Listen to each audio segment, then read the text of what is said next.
धन्यवाद करना चाहता हूँ जी। और आपके जितने भी दर्शक हैं आपका चैनल देखने वाले उनको भी मैं नमस्कार करता हूँ। किसी चीज़ के बारे में अवेयर करते हैं तो सच बताइएगा कैमरे के सामने, आपको उस चीज़ के बारे में सब कुछ पता होता है? वो सर ऊपर वाले की देन है जी। वो कंटेंट याद करना होता है, वो जल्दी से जल्दी होता है क्योंकि ये कोई रीडिंग का नहीं होता। बिल्कुल। ये है कि जैसे इन्होंने आज हम प्रोग्राम कर रहे हैं तो इनका कंटेंट यही था जी। और मुझे उसी के टॉपिक के ऊपर ही सब कुछ करना था जी। तो इसलिए ये मैं कोई याद नहीं करता, ये ऊपर वाले की देन है। अब आसान है, अब आसान। पहले मुश्किल होता था, अब कंटेंट का जैसे पता चलता है वैसे ही ये जो दिमाग है ये घूमने लगता है कि अब करना क्या है, क्योंकि आजकल सोशल मीडिया का ज़माना है। ये हो जाए कि यार वाकई ये बंदा ठीक बोल रहा है। बचपन से ही कलाकारी का मुझे शौक था जी। तो सबसे पहले शुरुआत होती है स्कूलों से। जी बिल्कुल। स्कूल में मुझे फंक्शन जो टीचर्स हैं एनुअल फंक्शन मिलता रहता था, वहीं से मेरा जो इनर वॉइस ऑफ माइंड होती है वो तैयार हो गया कि कलाकार बनना है। तो उसके बाद में मतलब आपके अंदर का जो कलाकार है वो उसका जागता रहता वो जी। फिर लाइन चले गए, अपना अपना काम करने लगे। लेकिन उसके बाद भी फिर मैंने कोशिश नहीं छोड़ी, थिएटर ज्वाइन किया। थिएटर ज्वाइन क्योंकि गीत संगीत का भी मुझे शौक था। थिएटर ज्वाइन करने के बाद फिर मैंने अपना ये ग्रुप एक बनाया, सरगम क्लब सांबा। तो हाँ जी, कलाकारों का ग्रुप है, सांबा हमारा जिला है। तो शौक मुझे बचपन से ही था। उसके बाद फिर मैंने कोई 5 फिल्मों में भी काम किया। क्या बात है। आपकी वेब सीरीज यहाँ जो अभी आने वाली है, नई मेरी वेब सीरीज कॉमेडी है वो। तो बहुत से गीत सरकार के, अब तो मेरे पास कोई कम से कम 3000 शोज का मतलब एक्सपीरियंस है अभी।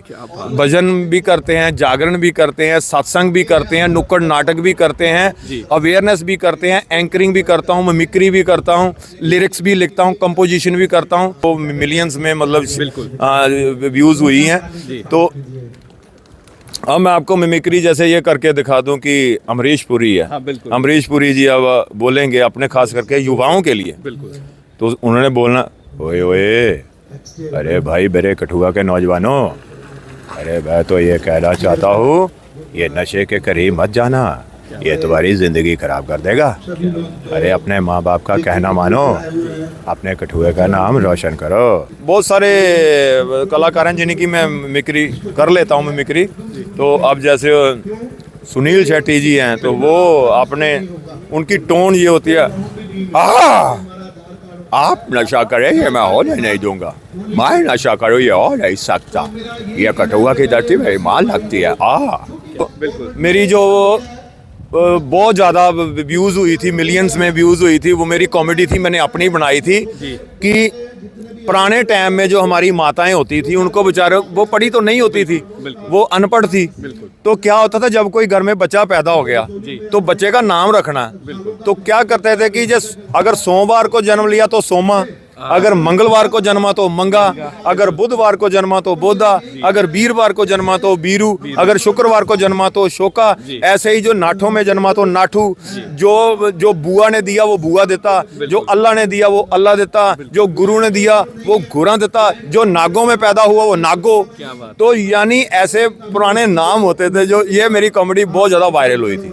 जैसे आपने देखा कि हमने जैसे शुरुआत की एक गीत से की, वो उनका एक कॉन्टैक्ट हो गया, भूमिका बनाई थोड़ी सी, उसके बाद में हमने अपना ये छोटा सा एक नुक्कड़ नाटक किया। क्या होता है कि आप भाषण दोगे ना तो आपके भाषण को बहुत कम लोग सर से ऊपर निकल जाता है। लेकिन एक कलाकार, जैसे आप भी किसी कलाकार के फैन जरूर होंगे, कलाकार एक ऐसी चीज होती है कि वो आसान भाषा में मैसेज कन्वे कर देता है, वो उसके माइंड में फिट हो जाता है कि यार ये कोई बंदा बात ठीक कर रहा है। ग्रुप में ऐसे तो हमारे पास कोई कम से कम 20 लोग हैं। मैं रामलीला की डायरेक्शन भी करता हूँ कटरा में, जो टूरिज्म की तरफ से होती है। तो ऐसे तो हमारे 20 आर्टिस्ट हैं, लेकिन हमें ज़्यादा चाहिए तो आ सकते हैं। अच्छा। कम भी है, कम हमारे ऐसे 5 आर्टिस्टों के साथ हम नुक्कड़ नाटक करते हैं। तो लोगों का प्यार है। ये जो हमारे ऑफिशियल जो होते हैं, ऑफिसरान जो होते हैं, पहले तो आपको उनके दिल में एक विश्वास बनाना पड़ता है कि हम इस बंदे को स्टेज पर जब लाएंगे तो क्या ये बंदा हमारे लायक है। अब हमें डीआईसी साहब ने थोड़ी बोला था ये कोई सब्जेक्ट हमें आ गया था तो हमने उस पर स्टडी किया। मैंने अपने कलाकारों को बोला सबसे पहले विश्वास है, उनको ये विश्वास है कि अब ये अजीत का जो ग्रुप है ये हमारा जो मैसेज है वो ये अपने तरीके से दे देगा, मतलब हमारा आधा बोझ जो है ये बंदा कम कर देगा। तो इसलिए आपके डीसी ऑफिस, डीसी साहब ने खुद, आपके कठुआ के डीसी साहब श्री राजेश शर्मा जी, उन्होंने बहुत मान हमें दिया, और जहाँ भी हमारा प्रोग्राम होता है तो वो हमें इतना अप्रिशिएट करते हैं कि हम उनका दिल से धन्यवाद करते हैं कि हमारे DC Kathua, DC Samba, DC Jammu, जहाँ भी हम जाते हैं, इवन के हमने पुलिस के नुक्कड़ नाटक किए नशे के ऊपर, अपने कठुआ में, आप पुलिस इंस्पेक्टर भी कई बार, हाँ बिल्कुल, आपके सांबा में, तो डीजी साहब ने हमें रिवार्ड दिया इस पर खुश होकर के। हमने अमरनाथ का सॉन्ग भी बना करके उनको दिया, और खास करके हम यहाँ पर रेट की भी हम कोई बात नहीं करते, एज पर जो भी उनको अच्छा लगे हॉनरेरियम के तौर पर वो हमें मान सम्मान दे दे तो हम उसके साथ ही खुश हो जाते हैं। तो मैं आपके दर्शकों से भी, कोई जबरदस्ती नशा लगाता है नहीं, आज तक आपने देखा कोई भी नहीं, जबरदस्ती कोई नहीं करता। तो इसलिए हमें सबसे पहले अपना दिल मजबूत करना है कि हमने नशा जो है वो नहीं करना। ये बुरी चीज़ है, ये आपको तबाह कर देगा, ये आपकी फैमिली को तबाह कर देगा, आपका फ्यूचर खराब करेगा, आपका कैरियर खराब करके रख देगा। आपने गलत सोसाइटी में कदम नहीं रखना।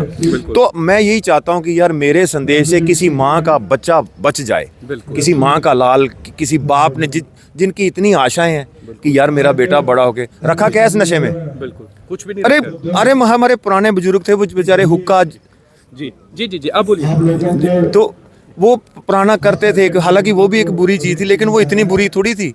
ये आप एक दफ़ा ओवरडोज ले लो तो आदमी गया, आपका पूरी लाइफ खत्म। बिल्कुल, वो तो है। क्या रखा है इस नशे में। मैं आपके चैनल के माध्यम से युवाओं को यही कहना चाहूँगा कि बच्चों, फ्यूचर ब्राइट फ्यूचर आपका इंतजार कर रहा है। आज नहीं तो कल आप जरूर अपने फील्ड में कामयाब होगे, ये मेरा दावा है।